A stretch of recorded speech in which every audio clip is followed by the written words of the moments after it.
الحمد لله نحمده ونستعينه ونستغفره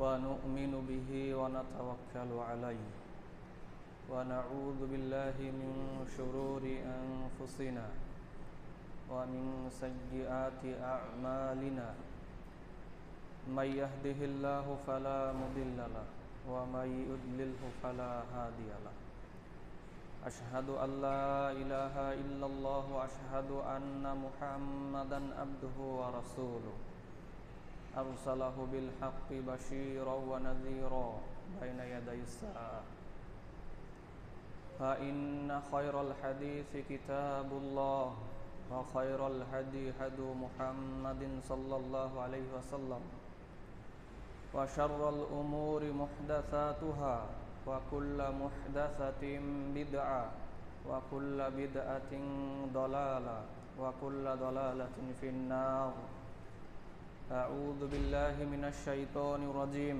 بسم الله الرحمن الرحيم إنما كان قول المؤمنين إذا دعوا إلى الله ورسوله ليحكم بينهم أن يقولوا سمعنا وأطعنا وأولئك هم المفلحون إلى آخر الآية সকল প্রশংসা আল্লাহ সুবহানাহু ওয়া তাআলার জন্য এবং যাবতীয় দরুদ ও সালাম বর্ষিত হোক শেষ নবীর উপর সাল্লাল্লাহু আলাইহি ওয়াসাল্লাম। আমাদের ধারাবাহিক আলোচনার বিষয় মুক্তিপ্রাপ্ত দলের বৈশিষ্ট্য। আজকে আমাদের আলোচনার দ্বিতীয় পর্ব। আল্লাহ সুবহানাহু ওয়া তাআলা তৌফিক দান করলে এই বিষয়ের উপরে সংক্ষিপ্ত আকারে আলোচনা রাখার চেষ্টা করব ইনশাআল্লাহ। আমরা গত সপ্তাহে নাজাতপ্রাপ্ত দলের মুক্তিপ্রাপ্ত দলের 5টি বৈশিষ্ট্য আলোচনা করেছিলাম। আজকে ইনশাআল্লাহ আমরা পরবর্তী বৈশিষ্ট্য থেকে আলোচনা শুরু করব। মুক্তিপ্রাপ্ত দলের 6 নম্বর বৈশিষ্ট্য, তারা ইজমাকে গুরুত্ব সহকারে মেনে থাকে। অনেকেই অপবাদ দিয়ে বলে থাকে যে সালাফিরা বা আহলুল হাদিসরা ইজমাকে মানে না। এটা সম্পূর্ণরূপে একটি ভুল কথা। মুক্তিপ্রাপ্ত দলের লোকেরা ইজমাকে সর্বোচ্চ গুরুত্ব সহকারে মেনে থাকে। তবে হ্যাঁ, যে ইজমা কোরআন এবং সহিহ হাদিস বিরোধী, তারা ওই ইজমাকে তারা অনুসরণ করে না, তারা ওই ইজমাকে তারা মানে না। আর ইজমা বলতে মূলত এখানে মূল উদ্দেশ্য হচ্ছে সাহাবীদের ঐক্যমত। আর সাহাবীগণ কোরআন এবং হাদিসের বিরুদ্ধে ঐক্যমত পোষণ করবেন, এটা কোশ্চিন কালেও হতে পারে না। সাহাবীগণ কোরআন এবং হাদিসের বিপক্ষে দাঁড়াবেন, এটা কিয়ামত পর্যন্ত সম্ভব নয়। শাইখুল ইসলাম ইবনে তাইমিয়া আকিদাতুল ওয়াসিতিয়া গ্রন্থে বলেন, ওয়াল ইজমা হুয়াল আসলু সালিস। ইজমা হচ্ছে ইসলামের তৃতীয় মূলনীতি, তৃতীয় উৎস। আল্লাযী ইউতামাদু আলাইহি ফিল ইলমি ওয়াদ দ্বীন, যে ইজমার উপরে ইলমের ক্ষেত্রে, জ্ঞান অর্জনের ক্ষেত্রে এবং দ্বীনের বিষয়ে নির্ভর করা হয়। তাহলে ইমাম ইবনে তাইমিয়ার বক্তব্য থেকে স্পষ্ট প্রতীয়মান হচ্ছে মুক্তিপ্রাপ্ত দলের লোকেরা ইজমাকে তারা মেনে থাকে। ওয়াহুম ইয়াজিনুনা বিহাযিহিল উসুলুস সালাসাতি জামিআ মা আলাইহিন নাসু মিন আকওয়ালিন ওয়া আমালিন বাতিনাতিন আও যাহিরা। শাইখুল ইসলাম ইবনে তাইমিয়া বলছেন,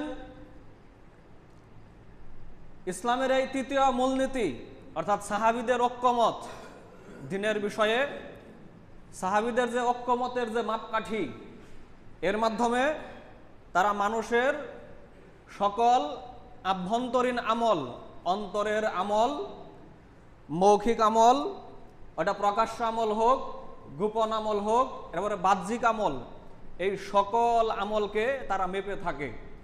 ইজমার আলোকে মেপে তারা ওই সমস্ত আমল করে থাকে। সাহাবীগণ ঐক্যবদ্ধভাবে ওই আমল তারা গ্রহণ করলে মুক্তিপ্রাপ্ত দলের লোকেরা ওই আমলকে গ্রহণ করে, আর সাহাবীগণ গ্রহণ না করলে মুক্তিপ্রাপ্ত দলের লোকেরা ওই আমলকে তারা গ্রহণ করে না।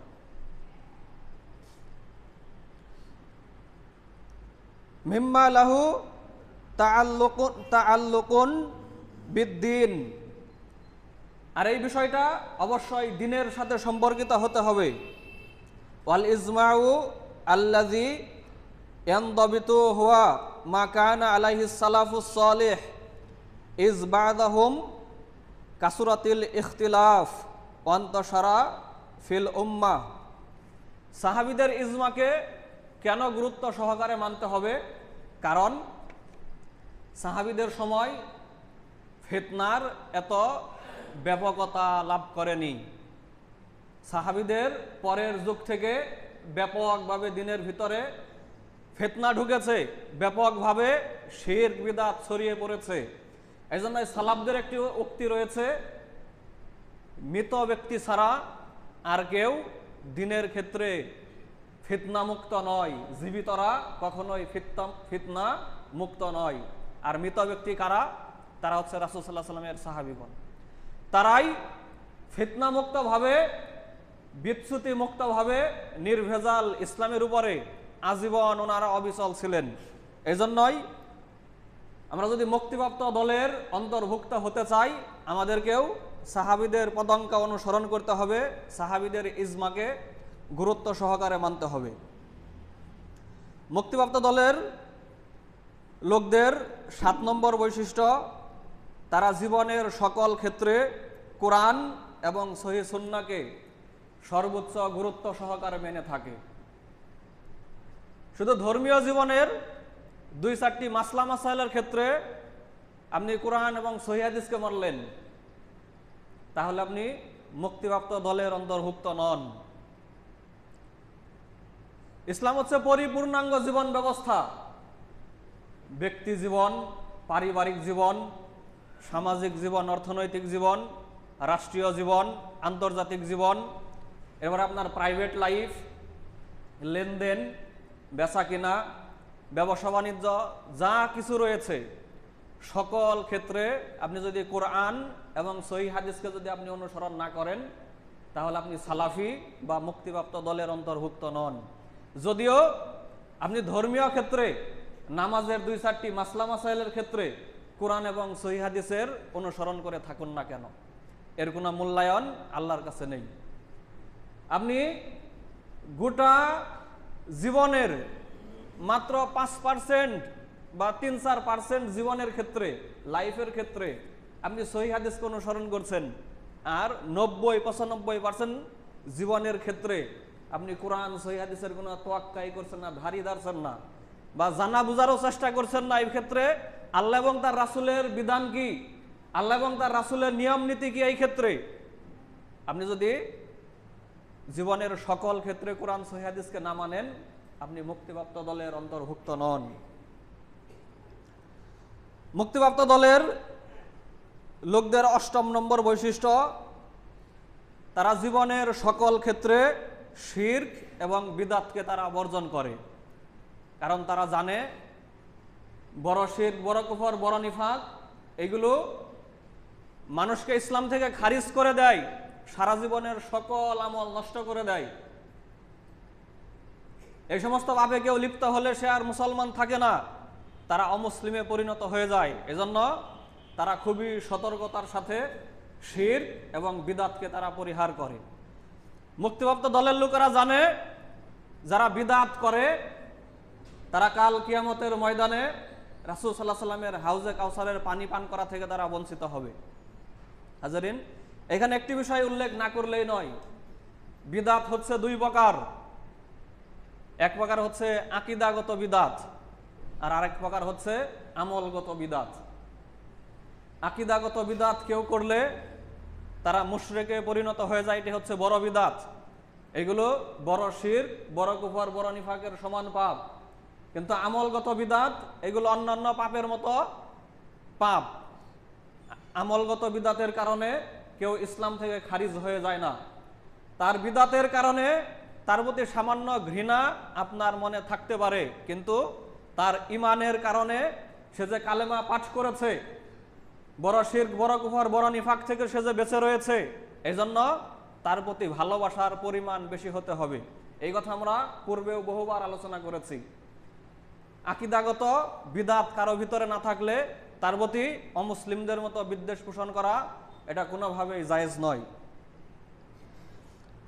মুক্তিপ্রাপ্ত দলের লোকদের 9 নম্বর বৈশিষ্ট্য, তারা জাল এবং বানোয়াট হাদিসকে তারা বর্জন করে। তারা জীবনের সকল ক্ষেত্রে রাসূল সাল্লাল্লাহু আলাইহি সাল্লামের সহিহ হাদিসকে তারা অনুসরণ করে, জাল জয়ীব বানোয়াট হাদিসকে তারা অনুসরণ করে না। সেটা আমলের ক্ষেত্রেই হোক বা আকীদার ক্ষেত্রেই হোক, তারা কোনো ক্ষেত্রেই জাল জয়ীব হাদিসের আশ্রয় নেয় না। মুক্তিপ্রাপ্ত দলের 10 নম্বর বৈশিষ্ট্য, তারা ব্যক্তি, দল, সংগঠন, মাযহাব, পীর মাশায়েখ ও শায়েখ পূজারী নয়। তারা যেমনিভাবে পীর পূজারী নয়, ঠিক তেমনিভাবে তারা মাযহাব, সংগঠন, দল বা কোনো শায়েখ বা কোনো আলেমেরও তারা পূজারী নয়। কোনো আলেমকে, কোনো হুজুরকে, কোনো সংগঠনকে, কোনো মাযহাবকে তারা অন্ধভাবে অনুসরণ তারা করে না। কারণ আল্লাহ সুবহানাহু ওয়া তাআলা সূরাতুল আরাফের মধ্যে বলেছেন, ইত্তাবিউ মা উনজিলা ইলাইকুম মির রাব্বিকুম ওয়া লা তাত্তাবিউ মিন দুনিহি আউলিয়া ক্বালিলাম মা তাযাক্কারুন। তোমরা তোমাদের প্রতিপালকের পক্ষ থেকে যা কিছু নাজিল করা হয়েছে, যে কোরআন এবং সুন্নাহ, কোরআন এবং হাদিস নাজিল করা হয়েছে, তোমরা তারই অনুসরণ করো। ওয়ালা তাত্তাবিউ মিন দুনিহি আউলিয়া, তোমরা আল্লাহকে বাদ দিয়ে অসংখ্য ওলি আউলিয়ার আনুগত্য অনুসরণ তোমরা করো না। ক্বালিলাম মা তাযাক্কারুন, তোমরা খুব কমই উপদেশ গ্রহণ করে থাকো। সূরা আরাফ 7 নম্বর সূরার 3 নম্বর আয়াত। হাজরিন, আমরা আলেম উলামাদেরকে যেভাবে মানি, সে যে দল, যে সংগঠনেরই আলেম হন না কেন, তিনি পীর মাশায়েখও যদি হন, তার কথাও আমরা মানি, যদি তার কথা কোরআন এবং সহিহ হাদিসের পক্ষে হয়, কোরআন এবং সহিহ হাদিসের বিরুদ্ধে যদি তার কথা না যায়। আমরা মাযহাবের সকল কথাই মানি, যদি মাযহাবের কোনো কথা, কোনো মাসলা মাসাইল কোরআন এবং সহিহ হাদিসের বিরুদ্ধে না যায়। আমরা সংগঠনের অনুসরণ করি, যদি সংগঠনের কোনো নেতার বক্তব্য কোরআন এবং সহিহ হাদিসের বিরুদ্ধে না যায়। আমরা যে কোনো ব্যক্তিকে, ব্যক্তি, দল, সংগঠন, মাযহাব, পীর মাশায়েখ বা কোনো আলেম উলামা, তাদের সবাইকে মানি সূরা নিসার 59 নম্বর আয়াতের মানদণ্ডে। সূরা নিসার 59 নম্বর আয়াতের মধ্যে আল্লাহ সুবহানাহু ওয়া তাআলা বলছেন, ইয়া আইয়ুহাল্লাযীনা আমানু আতিউল্লাহ ওয়া আতিউর রাসূল, হে ঈমানদারগণ, তোমরা বিনা শর্তে আল্লাহ এবং তার রাসূলকে তোমরা অনুসরণ করো। ওয়া উলিল আমরি মিনকুম, আর তোমরা উলিল আমরের, রাজনৈতিক নেতা, শাসক, সরকারের বা আলেম উলামাদেরও তোমরা আনুগত্য করো। এখানে আল্লাহ সুবহানাহু ওয়া তাআলা নিঃস্বার্থ কথাটি উল্লেখ করেননি, সামনে আতিউ শব্দটি লাগাননি। এরপরে আরো তিনি শর্ত লাগাচ্ছেন। আলেম উলামা বা শাসকদের আনুগত্যের ক্ষেত্রে শর্ত হচ্ছে, ফাইন তানাযাতুম ফি শাইইন ফারুদ্দুহু ইলাল্লাহ ওয়ার রাসূল, আলেম উলামাদেরকে এবং শাসকদেরকে মানতে গিয়ে যদি কোনো মতানক্য দেখা দেয়, তাহলে তোমরা কি করবে? ফারুদ্দুহু ইলাল্লাহি ওয়ার রাসূল, তাহলে এই মতানক্যপূর্ণ বিষয়টিকে আল্লাহ এবং তার রাসূলের দিকে, অর্থাৎ কোরআন এবং হাদিসের দিকে ফিরিয়ে দিয়ে তোমরা তার সমাধান করে নিবে। অন্ধভাবে মতানক্যপূর্ণ বিষয়ে আলেম উলামা, পীর মাশায়েখ, হুজুর, দল, সংগঠন, মাযহাব এইগুলোর অনুসরণ করা যাবে না। বিনা প্রশ্নে নিঃশর্তভাবে তাদের অনুসরণ করা যাবে না, বরং সূরা নিসার এই আয়াতের মানদণ্ডে অনুসরণ করতে হবে।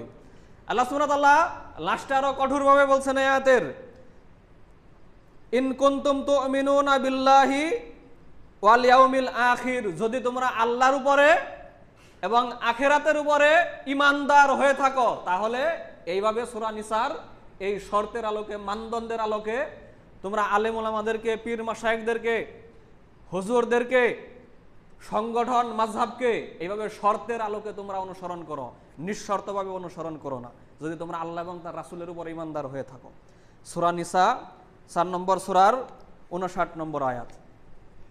হাজরিন, আমরা এই আয়াত থেকে বলতে যাচ্ছি মুক্তিপ্রাপ্ত দলের লোকদের বৈশিষ্ট্য হচ্ছে তারা নিঃশর্তভাবে আল্লাহ এবং তার রাসূলকে ছাড়া, কোরআন এবং সহিহ হাদিসকে ছাড়া পৃথিবীর আর কাউকে তারা অনুসরণ করে না। না কোনো ব্যক্তি, না কোনো দল, না কোনো সংগঠন, না কোনো হুজুর, না কোনো আলেম ওলামা, না কোনো শায়েখ, না কোনো পীর মাশায়েখকে। মুক্তিপ্রাপ্ত দলের লোকদের 11 নম্বর বৈশিষ্ট্য, তারা মুসলিম উম্মার ঐক্যকে সর্বোচ্চ গুরুত্ব দিয়ে থাকে এবং তারা মুসলিম উম্মার ঐক্যের জন্য তারা কাজ করে থাকে। তারা এমন কোনো কাজ করে না যে কাজের মাধ্যমে, যে আচরণের মাধ্যমে মুসলিম উম্মার ঐক্যে ফাটল ধরে।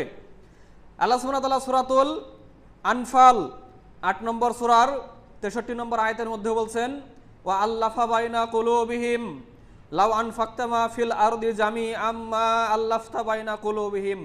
আল্লাহ সুবহানাহু ওয়া তাআলা নিজে সাহাবীদের অন্তরে পরস্পরের প্রতি মায়া, মমতা, ভালোবাসা, ঐক্য, মোহাব্বত ঢেলে দিয়েছেন। আল্লাহ তাআলা বলছেন, আমি নিজে এটা করেছি। লাউ আনফাকতা মা ফিল আরদি জামিআম মা আল্লাফতা বাইনা কুলুবিহিম। হে রাসূল, তুমি পৃথিবীর সকল ধন সম্পদ যদি এই সাহাবীদেরকে ঐক্যবদ্ধ করার জন্য, সাহাবীদের মধ্যে ভ্রাতৃত্ব স্থাপন করার জন্য পৃথিবীর সকল ধন সম্পদ যদি ব্যয় করতে, এরপরেও তুমি তাদেরকে ঐক্যবদ্ধ করতে পারত না। তুমি তাদের অন্তরে পরস্পরের প্রতি দ্বীনি ভালোবাসা, দ্বীনি মোহাব্বত, এটা তুমি সৃষ্টি করতে পারত না। এটা আমি আল্লাহ সুবহানাহু ওয়া তাআলা নিজে করেছি। ওয়ালাকিন্নাল্লাহা আল্লাফা বাইনাহুম, আল্লাহ তাআলা বলছেন, বরং আল্লাহ নিজে এটি করেছেন। ইন্নাহু আজিজুন হাকিম, নিশ্চয় আল্লাহ সুবহানাহু ওয়া তাআলা তিনি পরাক্রান্ত, তিনি সর্ববিষয়ে তিনি অবগত রয়েছেন। সূরা আনফাল 63 নম্বর আয়াত। হাজরিন, ঐক্যবদ্ধ থাকা এটা আল্লাহর একটি নিয়ামত। একজন মুসলমান আর একজন মুসলমানের প্রতি ভালোবাসা পোষণ করা, অন্তরে শত্রুতা, ঘৃণা পোষণ না করা, এটা হচ্ছে আল্লাহর নিয়ামত। এই নিয়ামত সবাই পায় না। যারা এই নিয়ামত থেকে বঞ্চিত, তারা আল্লাহ সুবহানাহু ওয়া তাআলার বিশাল একটি অনুগ্রহ থেকে তারা বঞ্চিত। একজন মুসলমান হতে পারে সে অন্য সংগঠনের লোক, আপনি কেন তার প্রতি বিদ্বেষ রাখবেন? একজন মুসলমান হতে পারে সে অন্য মাযহাবের লোক, আপনি কেন তার প্রতি বিদ্বেষ রাখবেন, শত্রুতা রাখবেন? এই পারমিশন, এই অনুমতি, এই শিক্ষা, এই আদর্শ আপনাকে কে শিখিয়েছে? এটা কি ইসলামের আদর্শ? এটা কি মুহাম্মদ সাল্লাল্লাহু আলাইহি ওয়াসাল্লামের আদর্শ?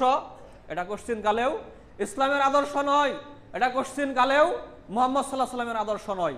আপনি একটি ব্যানারের কারণে, একটি দলের কারণে, মাযহাবের কারণে, পতাকার কারণে আপনি এক হুজুরের অনুসারী, এক শায়েখের অনুসারী, আপনি এক আলেমকে আপনি বেশি ভালোবাসেন, অন্য আলেমকে আপনি কম ভালোবাসেন।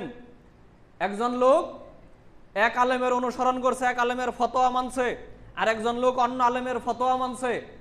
দুইজনই হয়তো সালাফি আলেম, দুইজনই হয়তো আহলুল হাদিস আলেম, দুইজনই হয়তো হানাফি আলেম, কিন্তু সে যেহেতু অন্য আলেমের অনুসরণ করছে, এই জন্য আপনি তাকে দেখতে পারেন না, এজন্য আপনি তাকে ঘৃণা করেন।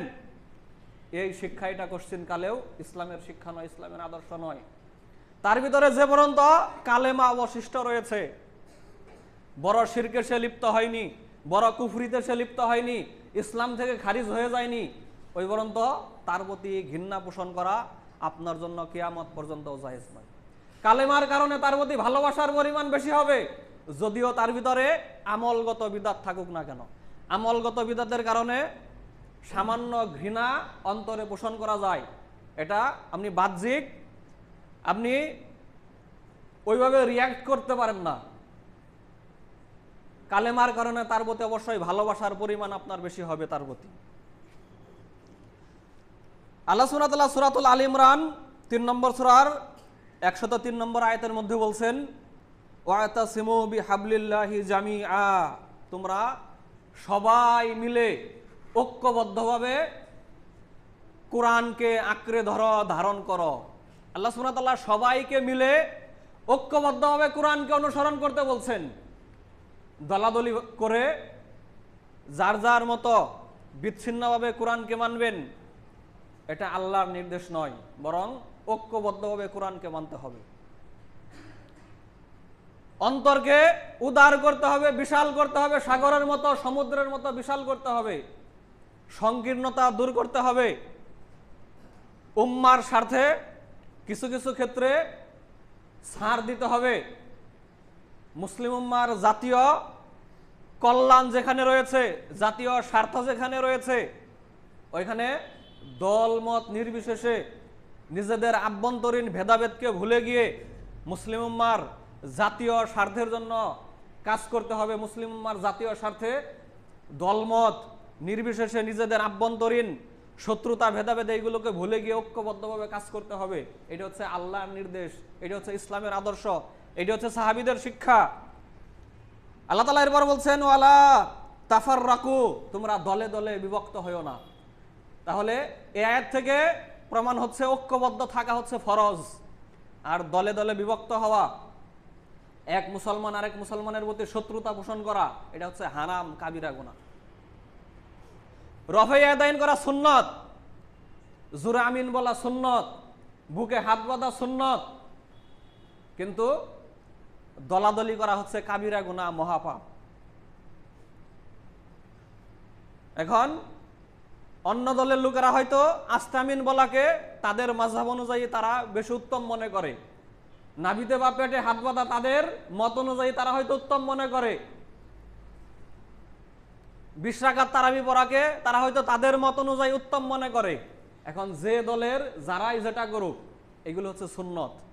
এখন সুন্নত করতে গিয়ে আপনি যদি মহাপাপ কাবিরা গুনাহে লিপ্ত হন, ভারী হবে কোন পাল্লা? সুন্নতের পাল্লা ভারী হবে না কাবিরা গুনার পাল্লা ভারী হবে? হাজরিন, আমাদের মুসলিমদের বর্তমান অবস্থা হচ্ছে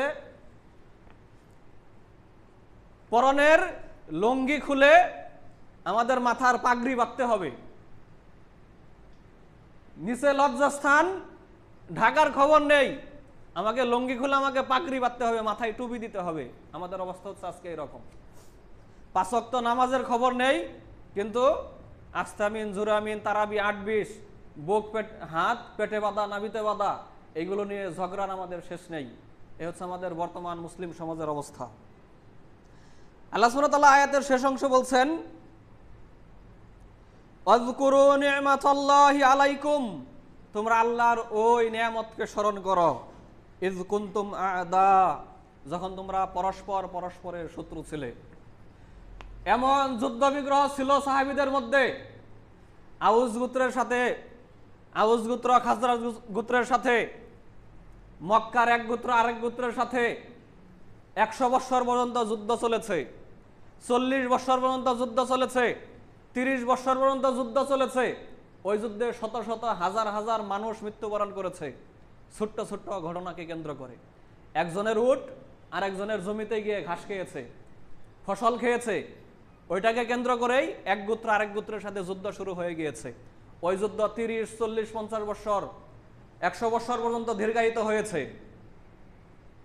আল্লাহ সুবহানাহু ওয়া তাআলা বলছেন, তোমাদের মাঝে এইরকম ভয়াবহ শত্রুতা ছিল, যুদ্ধ বিগ্রহ ছিল, তোমরা এরকম পরের প্রতি তোমরা শত্রুতা পোষণ করতে।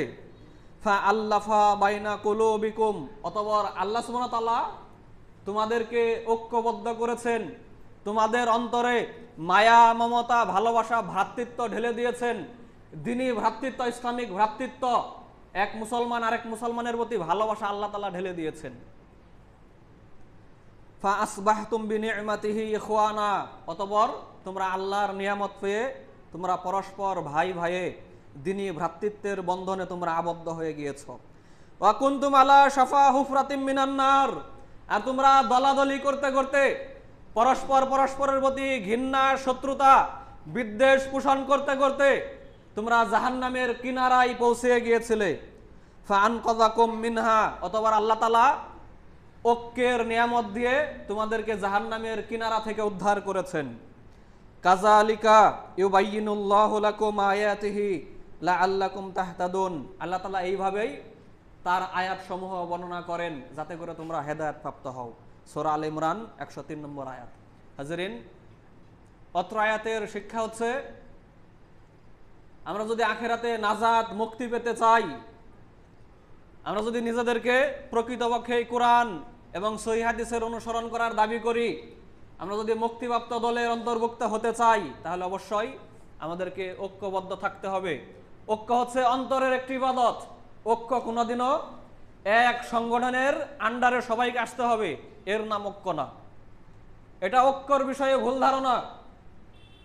সবাইকে এক দলের এক সংগঠনের অন্তর্ভুক্ত হয়ে যাবে, এর নাম ঐক্য, এটা একটি ভুল ধারণা। একাধিক সংগঠন হতেই পারে। ঐক্য হচ্ছে অন্তরে এক মুসলমান আরেক মুসলমানের প্রতি ভালোবাসা পোষণ করা। ঐক্য হচ্ছে এক মুসলমানের প্রতি এক মুসলমান আরেক মুসলমানের প্রতি অন্তরে হিংসা, বিদ্বেষ, শত্রুতা পোষণ না করা।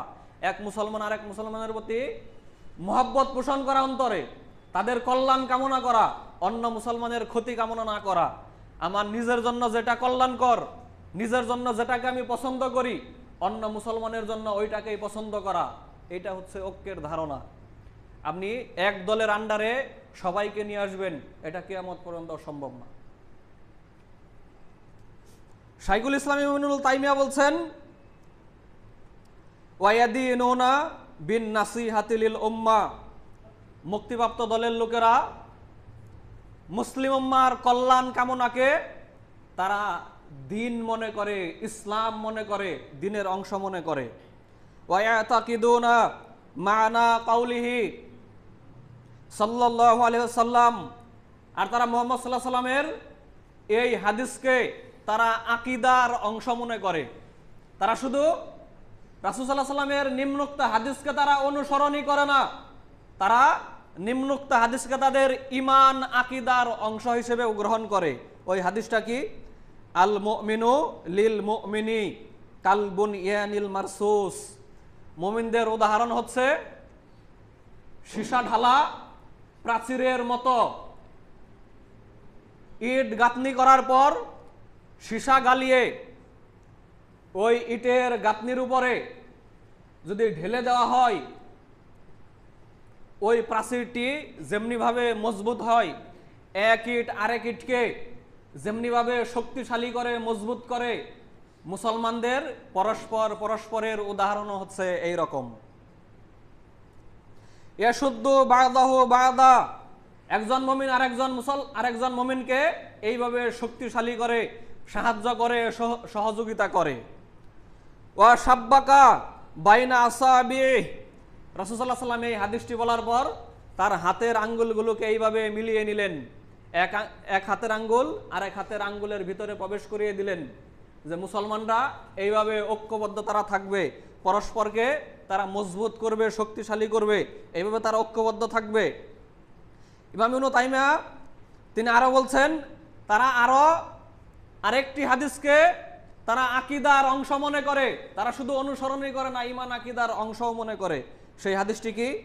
মাসালুল মুমিনিনা ফি তাওয়াদ্দিহিম ওয়া তারাহুমিহিম ওয়া তাআতুফিহিম কামাসালিল জাসাদ, মুমিনদের উদাহরণ হচ্ছে একটি মাত্র দেহের মতো।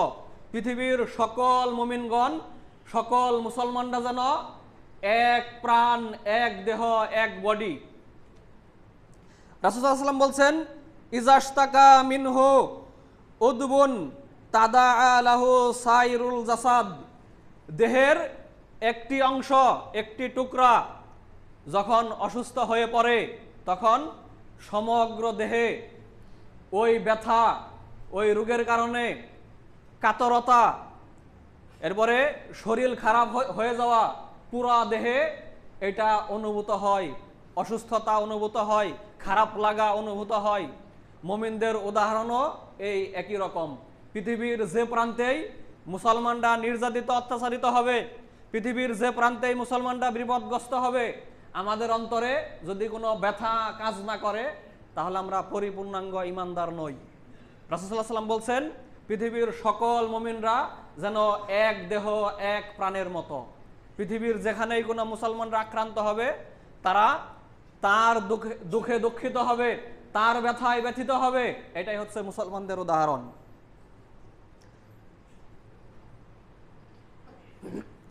মুক্তিপ্রাপ্ত দলের 12 নম্বর বৈশিষ্ট্য, তারা মধ্যমপন্থী।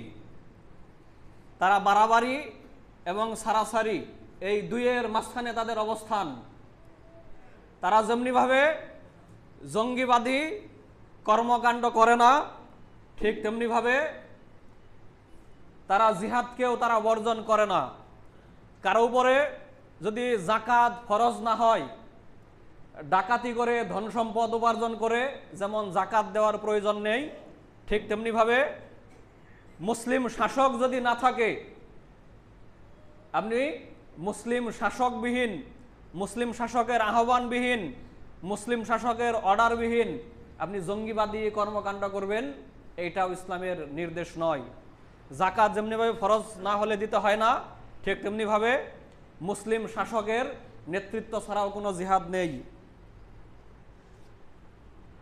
সূরাতুল বাকারার মধ্যে আল্লাহ সুবহানাহু ওয়া তাআলা বলছেন, ওয়া কাযালিকা জাআলনাকুম উম্মাতান ওয়াসাতা, আমি এমনিভাবেই তোমাদেরকে মধ্যমপন্থী উম্মত করেছি, লিতাকুনু শুহাদা আলান নাস, যাতে করে তোমরা সকল মানুষের উপরে, সকল উম্মতের উপরে তোমরা সাক্ষী হতে পারো।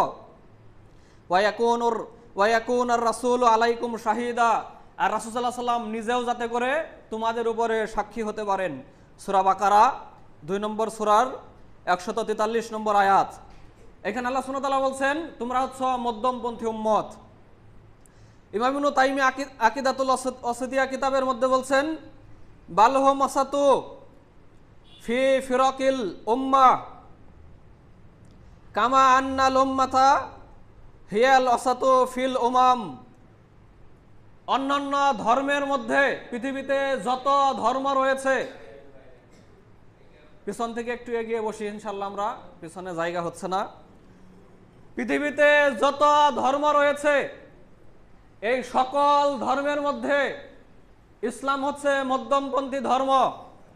আবার ইসলামের মধ্যে যত দল রয়েছে, মত রয়েছে, পথ রয়েছে, সকল দল, মত এবং পথের মধ্যে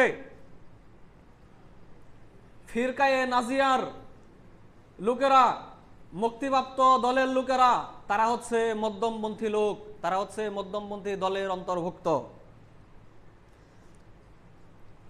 ইমাম ইবনে তাইমিয়া বলছেন, ফাহুম আসাতুন ফি বাবি সিফাতিল্লাহ সুবহানাহু ওয়া তাআলা, মুক্তিপ্রাপ্ত দলের লোকেরা আল্লাহর যে গুণাবলী রয়েছে, বৈশিষ্ট্য রয়েছে, এই ক্ষেত্রে তারা মধ্যমপন্থা অবলম্বন করে।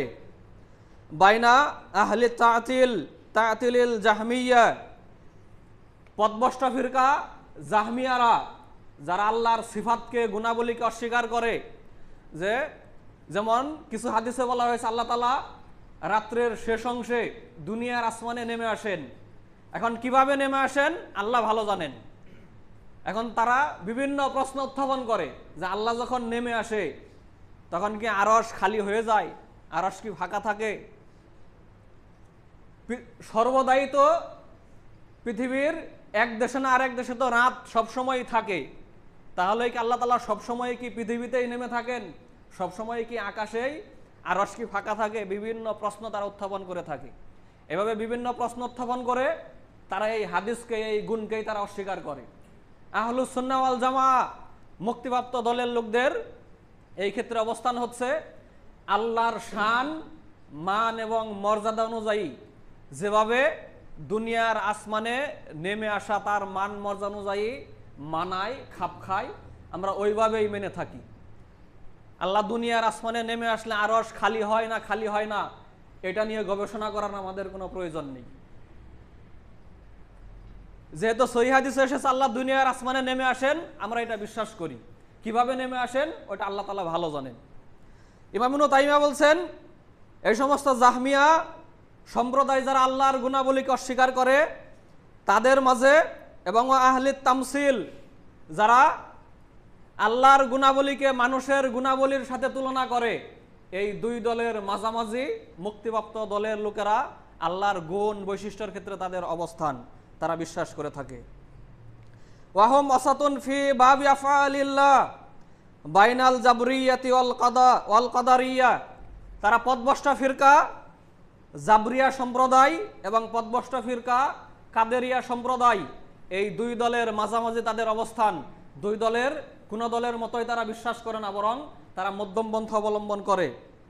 ওয়াফি বাবি ওয়াইদিল্লাহ বাইনাল মুরজিয়াতি ওয়াল ওয়াইদিয়াতি মিনাল কাদারিয়াতি ওয়া গায়রিহিম।